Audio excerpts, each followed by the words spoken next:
Yeah. I realise, based on the stunning silence that occurred during that blackout, that it's a bit stupid having flashbacks from 2018 when you clearly know what happens at the end. It's like, oh my God, what's going to happen? He's going to do a show in Sydney in 2 years. Surprise! Fucking spoiler alert! Clearly I changed my mind about quitting comedy at some point. And that's all right. It's good. It's good to change your mind. I do it all the time. Constantly changing my mind. Changing my opinions. Gotta do it. Gotta change those opinions. Old Randy, fucking changey pants over there. Always changing his fucking mind, isn't he? When was the last time you changed your mind? Sometimes you've just gotta try new things. See what happens. For example, I've never done this at this point in the show before.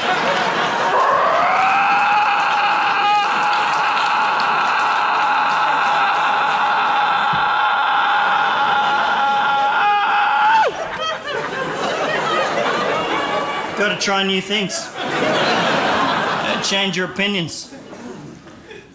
Well, give us an example, Randy. Who said that? All right, I'll give you a fucking example, Sydney. Drugs! Drugs! I don't do drugs. My privileged opinion of drug use is that productivity is more important than escapism. And also, I'm wired in such a way that if I even so much as look at a drug, I will be doing speed off a strip club toilet seat within 2 to 3 hours. So my opinion is, I should not do drugs. But then I went to Canada. Anytime you walk down the street in any Canadian city, you're constantly getting crop dusted with clouds of delicious smelling marijuana smoke because weed is legal there. So people walk around punching blunts like they're at a fucking folk festival. I was in Quebec City for 2 days and I started following pot smokers down the street like a cartoon character floating towards a pie on a windowsill.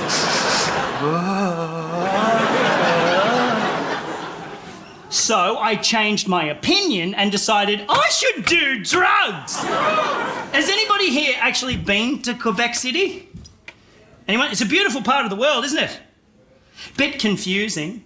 French-speaking Canadians ruled by the Queen of England. Pick a fucking lane, Quebec. But I was doing shows there and I was like, I'm not going to seek drugs out, but if somebody offers me drugs, I'll definitely take them. And sure enough, after a show one night, I was approached by some youths.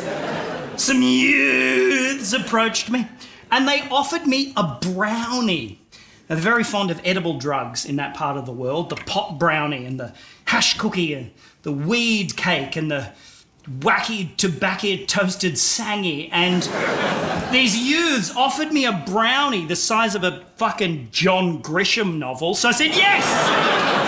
Thank you, youths! And I took it back to my hotel room and I put on some comfortable trousers, put a bit of King Gizzard and the Lizard Wizard on Spotify. And I haven't done drugs for about 9 years at this point, so I didn't want to go too hard. So I just broke off a tiny corner of this massive brownie and just had a little just a little snum. Tiny little. Because I didn't want to go too hard. But then, after like 10 minutes, nothing happened. So I ate the whole thing. Really fast. Like there were cops at the door. I was like, huh?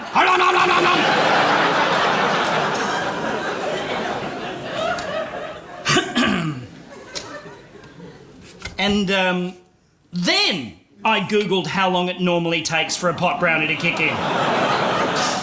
Does anybody want to share with the class how long it normally takes for a pot brownie to kick in? Does anybody know? About an hour? Yeah, about an hour. I was like, oh, I'm going to die in this hotel room. I started getting my affairs in order, cancelled my subscriptions to Yoga Glow and Chatterbait, started putting a PowerPoint presentation together for my own funeral service. And then, after like 75 minutes, I realised it was just a fucking brownie. Like just a regular old drug-free chocolate brownie, lovingly prepared by the youths of Canada, just to be fucking innocently distributed amongst the tourists. So now, my opinion is, Canadians are fucking idiots.